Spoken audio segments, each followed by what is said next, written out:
Thank you very much, Freak. We want to welcome Dexter and Link to the analyst desk to talk about another victorious match for you guys. Coming into that match, you guys seem to be having very strong performance. Where did the falter set in, and what was the communication when it happened? This game? Yes. Well, we kind of lost our early game advantage at the very mispositioned dragon, I think, at the second dragon. And after the point, we couldn't really push our advantage that hard, and we had to out-rotate them, which we did.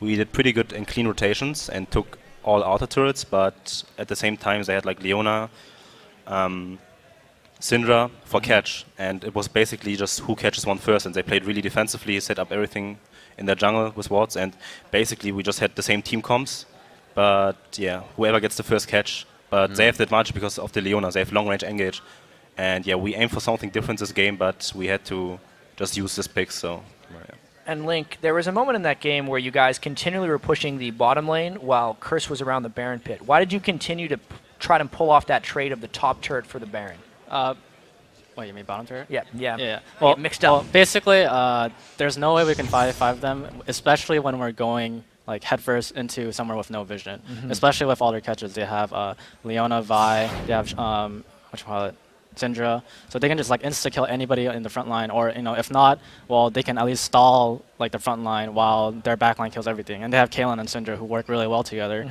But so basically, we just made the decision that hey, Baron's not gonna do anything. We're not gonna 5v5 them, even if they get Baron for like a very long time. Let's just try to get bottom inhib.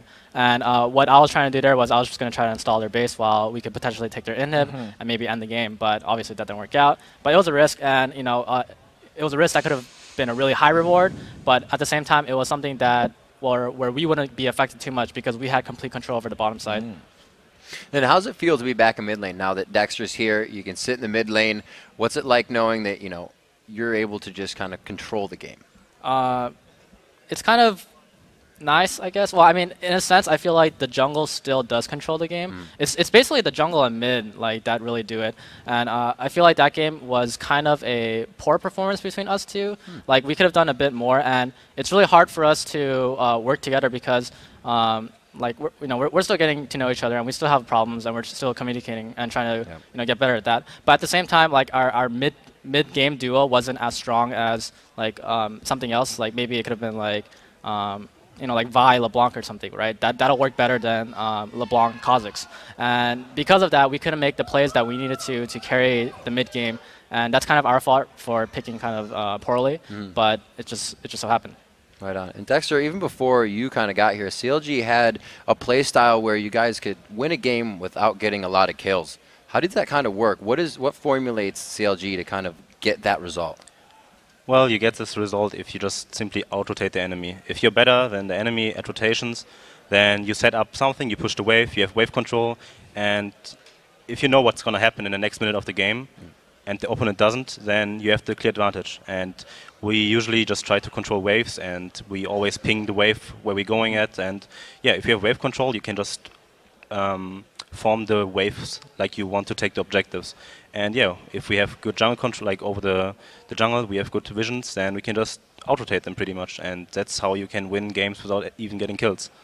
Right on. And actually, we have a replay we want to bring up from the game. Before we set this up, I want you guys to see Doublelift and Alframu kind of enjoying this on the big screen. We'll get that up on your screen right now. What's the feeling like when you guys can sit back and watch awesome stuff like this? Watch your teammates. Everybody's happy. Well, after win, everyone is happy. Yeah. It's like a really good performance, but yeah, I feel this game especially was like probably the poorest performance out of every win we did. Wow. Yeah. And I actually mispicked the Kha'Zix 100%, and yeah, double assassin doesn't work that well against triple frontline, and we had a really hard time actually winning this game, and we only won because we out-rotated them, and yeah, if their rotation would have been better, we would have straight up lost the game, I think. Wow.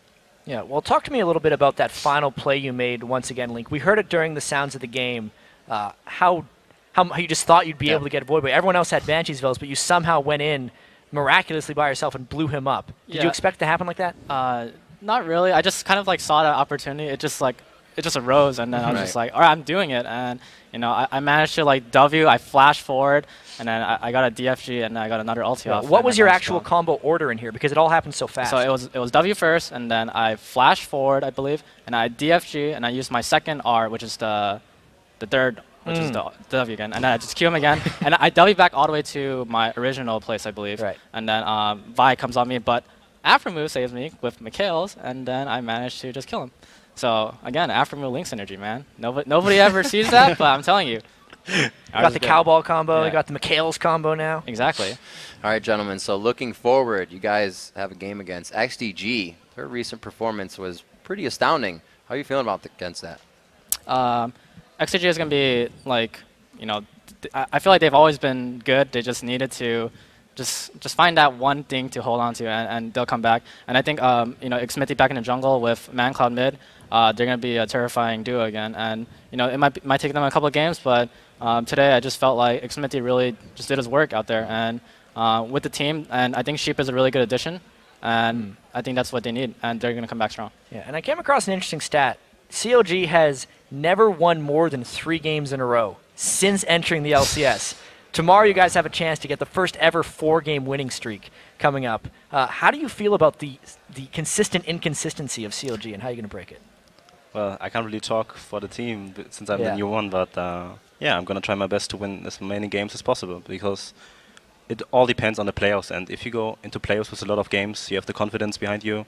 And yeah, I don't want to drop a single game from now on. All right.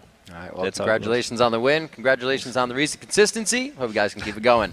We're about to send it over to Freak and Kobe for Dig versus TSM, but first,